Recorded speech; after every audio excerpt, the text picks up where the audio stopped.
Kita nyo naman, square na square yung pagkakakat.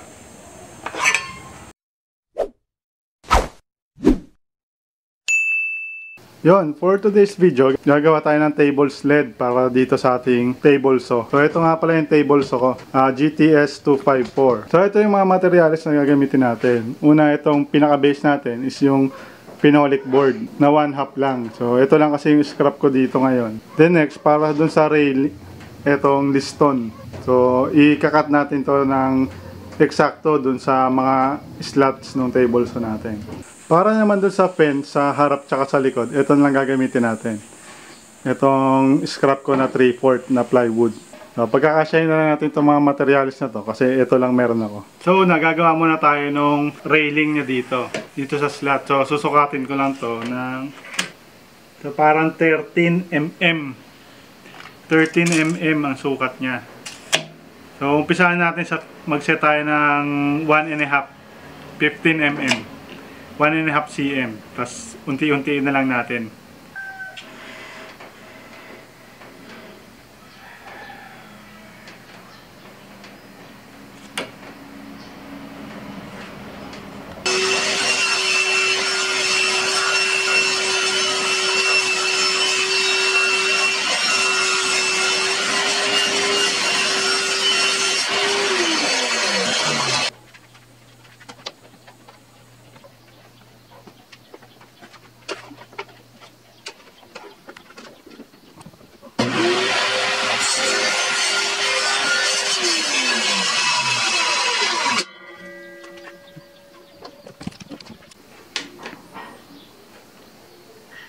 Yun, tingin ko okay na to.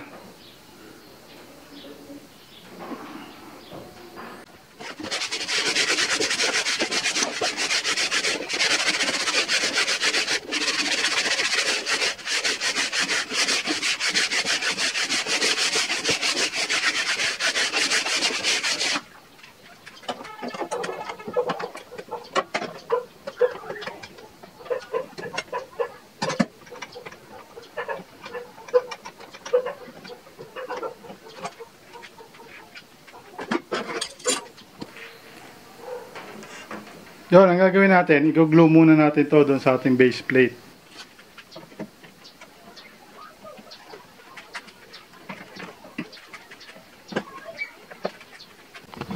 Yan, bale, glue ko na yung mga rail natin. Itong mga rail doon sa ating pinaka base plate. So, binangga ko lang siya dito sa fence para kahit paano alam natin na square siya. Dinaganan ko lang ng mga mabibigat. So, ito yung miters ko. Patuyuin natin yan. Siguro mga 15 minutes lang. Tuyo na yan. Yun, change of plan. Masyadong brittle tong liston.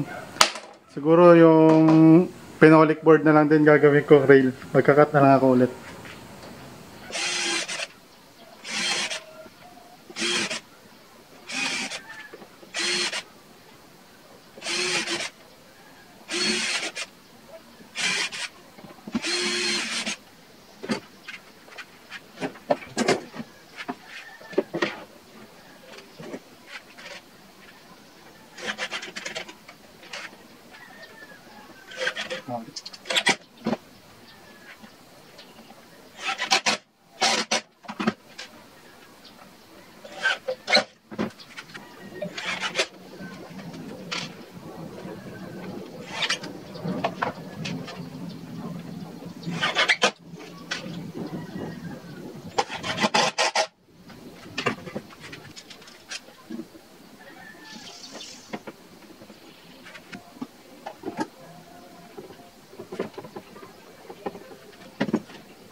Yun, tapos na yung ating table. So, sled. Simple lang ginawa ko. Ito lang kasi materialis ko rin.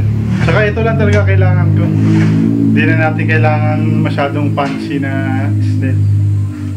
Ang cutting capacity nito up to 18 inches. So, 18 inches kaya natin i-quick cut. Smooth na smooth yung pagkaka-slide niya. Nilagyan ko kasi ito ng wax. Kandila lang. Kinuskus ko dito sa yung rail. Kinuskusan ko lang ng kandila yan. Pati itong buong likod.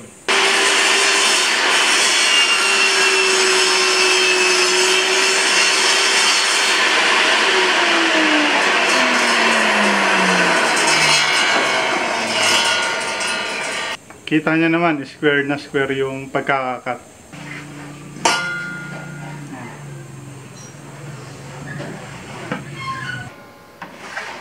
Yun, so hanggang dito na lang muna tong video natin today.